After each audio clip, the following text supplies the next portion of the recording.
Good morning sir. Good morning. मैं जानना चाहती हूँ कि हम सिचुएशन को बिल्कुल ऐसे कैसे देखें कि हमें सिचुएशन से बाहर निकलना है। कि मान लो हमारे पास बार बार कोई प्रॉब्लम आ रही है, हम उसे फेस कर रहे हैं, फिर जो आसपास के हमारे सराउंडिंग्स के लोग हैं वो भी टाउंटिंग कर रहे हैं हम पर, नहीं तुमने पहले भी ऐसे किया था, अब फिर तुम फेल हो जाओगे इसमें, तो वहाँ जा करके हम स्टक हो जाते हैं और फिर हमारा कॉन्फिडेंस लूज हो जाता है। हम एग्जैक्टली कहाँ स्टक हो जाते हैं, जिसको आप जो वर्ड यूज कर रहे हो स्टक हो जाते हैं, मतलब आप कह रहे हो कि हम अपनी थिंकिंग में स्टक हो जाते हैं। थिंकिंग में स्टक हो जाते हैं, राइट? कि हम ओवर थिंकिंग में चले जाते हैं। ओवर थिंकिंग कि हम बैठे बैठे बस सोचते रहते हैं कि ऐसा क्यों हुआ, क्या हुआ, ऐसा नहीं होना चाहिए, कि हमारे में कुछ कमी ऐसा हो गया तो क्या होगा, वैसा हो गया तो क्या होगा, मैं दोबारा भी ट्राई किया नहीं हुआ तो क्या होगा। हम जानते हैं कि पहले भी ऐसा हुआ था, फिर हमने उसे ओवरकम कर लिया, लेकिन बार बार वही चीज आते आते फिर वही ब्रेन का जो कंफर्ट जोन है हम फिर वहीं स्टक होने लगते हैं। और जिस कंफर्ट जोन की आप बात कर रहे हो वो एक्चुअल में ओवर थिंकिंग वाला जोन है। ओवर थिंकिंग वाला जोन है, मतलब बैठे बैठे बस सोचते रहते हैं जैसी हमारी कंडीशनिंग हुई है, कर कुछ नहीं पाते हैं। करते भी हैं तो थोड़ा सा करना शुरू करते हैं, उसके बाद वापस से वो थॉट्स हमारे ऊपर हावी हो जाते हैं। राइट? यही आप कह रहे हैं। राइट सर, प्रॉब्लम जो है इतनी ज़्यादा, क्योंकि एक्चुअली क्या लाइफ में अगर कुछ अच्छा होता है तो शायद हम प्रॉब्लम से इजीली निकल जाते हैं, बट बैक टू बैक जब आपको फेलियर्स ही मिल रहे हैं उस टाइम पे भी आपको फिर दिखना ही बंद हो जाता है कि हाँ, निकलने का भी कोई रास्ता है। प्रॉब्लम सबसे बड़ी पता है क्या है? कि सबको यही लगता है कि हमारी प्रॉब्लम सबसे बड़ी है। अगर यहां पर मैं एक एक करके सबको बोलूं कि आप बताओ कि आपकी लाइफ में क्या क्या प्रॉब्लम्स आई या अभी क्या प्रॉब्लम्स चल रही है, तो आई एम श्योर कोई सोच भी नहीं सकता कि अच्छा ऐसी ऐसी प्रॉब्लम्स भी कोई फेस कर सकता है क्या। तो इन प्रॉब्लम्स के बावजूद भी कुछ लोग आगे बढ़ पाते हैं, कुछ नहीं बढ़ पाते हैं। That is the big question कि एग्जैक्टली हम स्टक कहां पर होते हैं। क्या हम एक्चुअल में लाइफ में प्रॉब्लम्स में फंसते हैं या उन प्रॉब्लम्स को लेकर के जो हमारी थिंकिंग है वहां फंसते हैं? सबसे पहले ये चीज हमको क्लियर होना चाहिए। तो जो हम कह रहे हैं फंस गए हैं, हम एक्चुअल में प्रॉब्लम्स में नहीं फंसे हैं, क्योंकि प्रॉब्लम्स तो सबकी लाइफ में है। हम एक्चुअल में थिंकिंग में फंस जाते हैं। राइट। ये पॉइंट सुनने में छोटा लग रहा होगा, but it is a very big point two understand in life, जो 99% लोगों को नहीं समझ में आता है। हम क्या समझते हैं कि हम प्रॉब्लम्स में फंस गए हैं, क्योंकि the moment you say that, तो जब तक प्रॉब्लम्स रहेगी तब तक आप फंसे रहोगे। और प्रॉब्लम्स कब तक रहेंगी? लाइफ टाइम, जब तक लाइफ रहेगी। Right. But the moment you से कि मैं प्रॉब्लम्स में नहीं फंसा हूं, प्रॉब्लम्स मतलब लाइफ में नहीं फंसा हूं, मैं लाइफ के बारे में जो मेरी थिंकिंग है उधर मैं फंस गया हूं जाकर के। अब मैं उस थिंकिंग को कैसे चेंज करूं? Right. If you say that, तो वो आपके हाथ में पूरा कंट्रोल है। But if you ask me this question कि मेरी लाइफ की जो प्रॉब्लम्स हैं वो कैसे सॉल्व हो, तो उसका कोई जवाब नहीं है, क्योंकि वो कभी नहीं होगा। आज आपकी एक प्रॉब्लम है, वो सॉल्व हो भी जाएगी, कल कोई और प्रॉब्लम आ जाएगी, परसों कोई और आ जाएगी, फिर कोई और आ जाएगी, फिर कोई और आ जाएगी। Right sir. तो कैसे हम अपनी थिंकिंग को चेंज करें? सिंपल। थिंकिंग चेंज हो गई तो सब चेंज हो जाएगा। सब चेंज हो जाएगा, क्योंकि प्रॉब्लम्स को देखने का नजरिया बदल गया तो प्रॉब्लम बदल गई। एक बंदा जिसकी थिंकिंग नहीं फंसी हुई है, उसको आप चारों तरफ से फंसा दो, वो निकल जाएगा। लेकिन जिसकी थिंकिंग फंसी हुई है, उसको आप जा करके दुनिया जहान के सारे रिसोर्सेज दे दो, पूरा का पूरा खजाना भी दे दो, तब भी वो नहीं निकल पाएगा, तब भी रोएगा बैठ करके कि क्या मेरे को चारों तरफ खजाने से कैद कर दिया। अरे भाई, खजाना है, कैद नहीं है। देखा ना ऐसे लोगों को जिनके पास में सब कुछ है लेकिन रोते रहते हैं। तो सब कुछ मिलना इज नॉट अ सॉल्यूशन। जिनकी लाइफ में कोई प्रॉब्लम नहीं है वो भी रो रहे हैं। सो अब आता है कि इसका सॉल्यूशन क्या है, कि we are stuck in our thought process, how to get out of it. तो सबसे पहली चीज ये समझनी है, ज्यादा सोचने से कुछ नहीं होता है, सही सोचने से होता है। अभी सही सोचना क्या है? What is right thinking? Positively, not positively सोचना। इसको भी ध्यान से समझ लेना। पॉजिटिव सोचना क्या सही सोचना होता है? फॉर एग्जाम्पल, आगे आप जा रहे हो, किसी जंगल में हो और आगे दलदल है और आप पॉजिटिव सोच रहे हो, मेरे साथ में कभी कुछ गलत हो ही नहीं सकता, मैंने तावीज पहना हुआ है, ये मुझे बचाएगा। बहुत लोग हैं बहुत पॉजिटिव है लाइफ को लेकर के, बट क्या उनकी सोच सही है? अभी सही सोचना क्या है?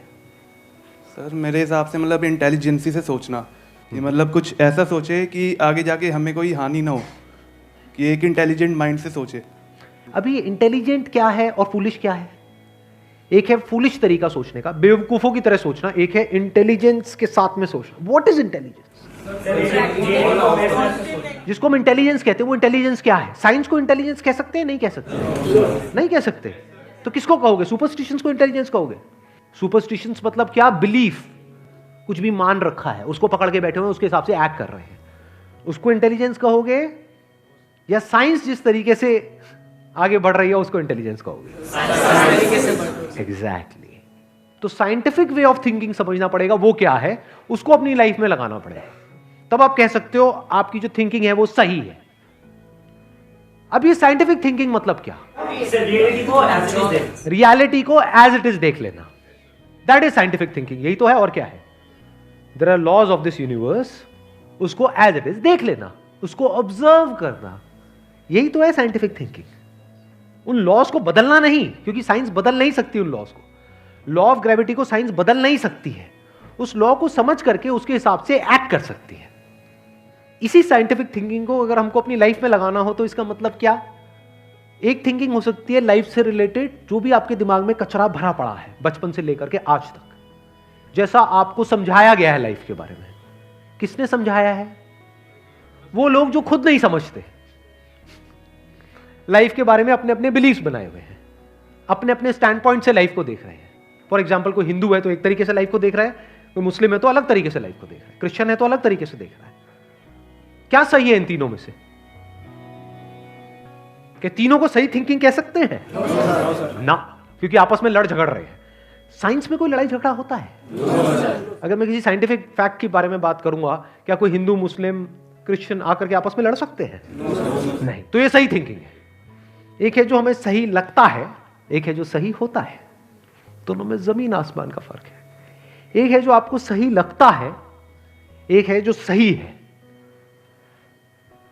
तो साइंटिफिक थिंकिंग का मतलब क्या, अगर इसको हमको लाइफ में लगाना हो तो, यानी लाइफ को आप एज इट इज देखो, ऑब्जर्व करो, फिर उसके बारे में सोचो। This is scientific thinking. और ये जो फंडा जिसकी मैं बात कर रहा हूं, इसको आप लाइफ के किसी भी एस्पेक्ट में लगा सकते हो। इसको बिजनेस में लगा सकते हो, इसको जॉब में लगा सकते हो, इसको रिलेशनशिप में लगा सकते हो, इसको हेल्थ में लगा सकते हो। बिजनेस क्या है अगर रियलिटी को एज इट इज देखना नहीं है तो? अब ये जो आपने कहा कि बिजनेस में सब झूठे भरे पड़े हैं, क्या ये सच है या आपका अपना एक स्टैंड पॉइंट है? अभी इन्होंने बोला कि बिजनेस में सब झूठे भरे पड़े हैं। अभी ऐसे ही यहाँ पे मैं अलग अलग लोगों से अलग अलग बातें पूछूंगा ना, तो सब बड़े कॉन्फिडेंस से बोलेंगे, as if they know it for sure. जैसे मैं पूछूंगा, हाँ भाई यहाँ पे किसी मेल का किसी का ब्रेकअप हुआ होगा, तो सारी लड़कियां ऐसी होती हैं, सब धोखेबाज हैं। ऐसे ही कोई लड़की से पूछूंगा, वो आकर के बोल देगी, सर ये तो मर्द जात तो है ही ऐसी, इससे कुछ हो ही नहीं सकता। क्या ये सच है या आपका अपना एक स्टैंड पॉइंट है, अपना आपका एक बिलीफ है? तो ध्यान से समझ लेना, इसका जो सबसे पहला स्टेप है वो है अंदर जो भी कुछ पड़ा हुआ है आपके, जो भी आपने मान रखा है उसको छोड़ दिया। अब आप हल्के फुल्के हो गए, अब एज इट इज देखा लाइफ को, लाइफ को ऑब्जर्व किया as life, not my life. For example, anger, क्या एंगर आपका है? बट आप एंगर का सोल्यूशन कैसे निकालते हो? मुझे गुस्सा आता है, मुझे गुस्सा नहीं करना है। कभी भी आप एंगर का ऐसे सोल्यूशन निकाल ही नहीं सकते। सिर्फ आपको आता है गुस्सा या सबको आता है? सबको आता है। तो क्या एंगर सिर्फ आपकी प्रॉब्लम है या एंगर एक लाइफ की प्रॉब्लम है? Fear, if you can look at fear, not your fear और माई फियर, फियर, डर है ना, वो डर क्या है? Can you look at it? इसको बोलते हैं साइंटिफिकली चीजों को देखना।